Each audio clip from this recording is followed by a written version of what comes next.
Is my camera even worse than normal? Okay, so today I want to talk about a topic near and dear to my heart, which is the concept of what I call rationalism. Now, a lot of people use the word rationalism in a lot of different ways. So it's important for me to talk about exactly, when I say rationalism, when I say that a person is rational, what exactly do I mean by that? And it obviously is a concept that means a lot to me because when my school, or my last school, asked me to name one quality that I wanted to instill in students, rationalism was like the one big one that I would point to. So what does it mean to be rational?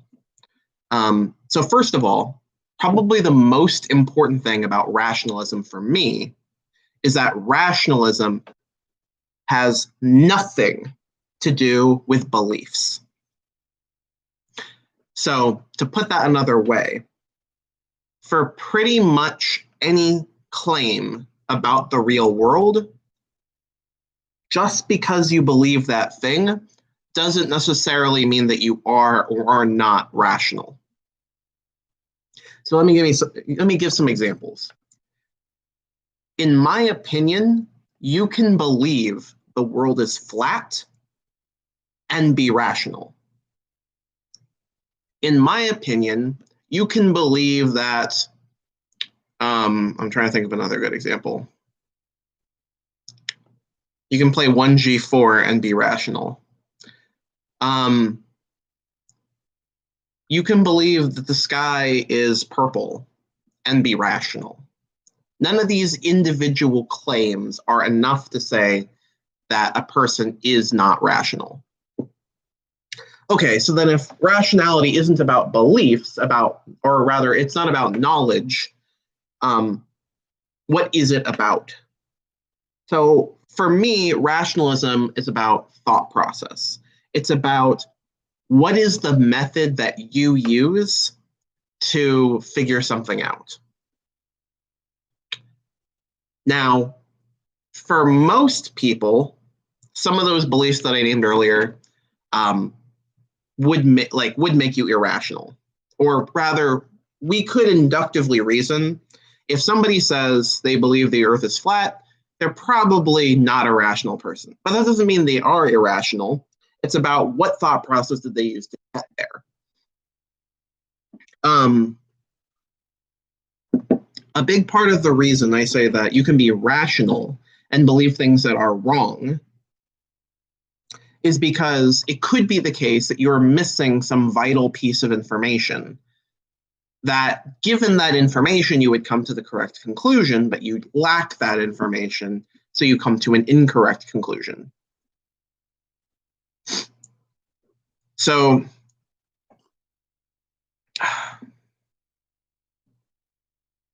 how do you tell if you're rational? How do you tell if somebody else is rational? So for me, the number one thing to tell if a person is rational is they should be able to change their mind on any position. Anything. There shouldn't be any topic where they say, okay, I believe this thing and there's nothing ever that could possibly get me to change my mind. To me, that's irrational. And I mean on anything. Like if you, let's say that I said that there's nothing that could change my belief that there's coffee in this cup right now. Well, I'm literally looking at the coffee. So it seems pretty likely that there's coffee in the cup if I can literally see the coffee. But it's possible that the coffee is illusory, like it's an illusion. And there's not actually coffee in this cup. My eyes are being deceived for some reason. And given that information, I should change my mind about the coffee being in the cup.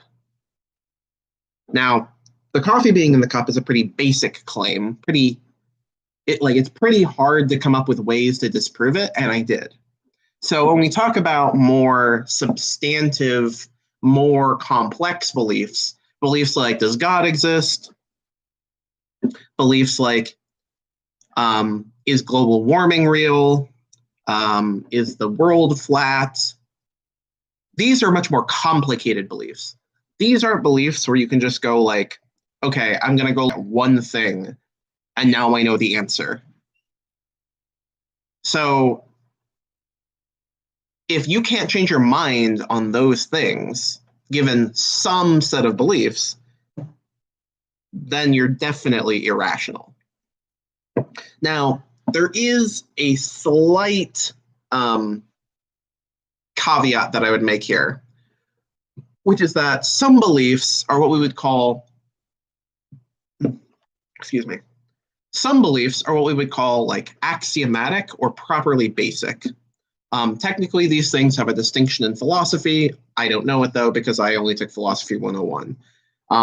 But basically, there are certain beliefs that you have and that pretty much everybody has, where to go about questioning them, you would have to basically assume them. But these are basically the only exceptions. So let me give a couple of examples of these beliefs. So it would be okay if you're never, ever, ever going to change your mind about the statement, deductive logic is true. Because how would you disprove that? You would have to assume it. And then at the end, I could get, like, even if you had the most perfect proof for why deductive logic wasn't true, I could at the end say, okay, but it is true. And then you would go, but I just proved it's not true. And I could say, well, it's both. And then you would go, how could you say it's both true and not true? And then I would say, you just use deductive logic. Or inductive logic, or that the real world exists. So these are like fundamental axiomatic claims. These ones can't really be questioned because, again, how would you possibly disprove them? You would have to assume them to disprove them. But again, when we're talking about literally anything more complicated than that, like how many people there are in the United States, or is like, why is murder wrong? Like anything more complicated than that, you should be able to change your mind on. So secondly, when you are discussing a political or philosophical belief, and you are being challenged on that belief, or you're just challenging yourself on that belief, you need to engage with whatever the argument is that's actually being made. So something I see a lot of people do is that instead of attacking the belief that's actually there, they attack like non-substantive things. They attack what the person is wearing, or who the person is who's giving the argument. Or even just they'll attack like a straw man version of the argument.